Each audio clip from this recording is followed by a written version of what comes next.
भगवान भगवत कथा रस रसिक श्री हनुमत लाल जी महाराज,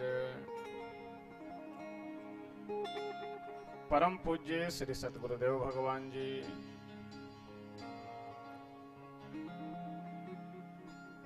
इस श्रीमद् भागवत कथा सप्ताह ज्ञान यज्ञ के मुख्य यजमान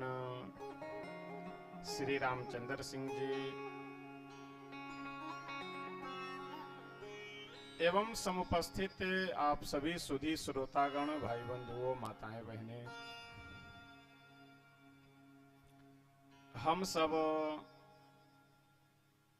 आज पंचम दिवस की कथा श्रवण करने के लिए यहाँ पर उपस्थित हुए हैं।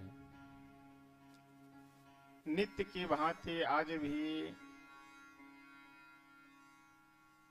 भगवान श्री श्याम सुंदर की परम मंगलमयी पावनी कथा श्रवण और मंगल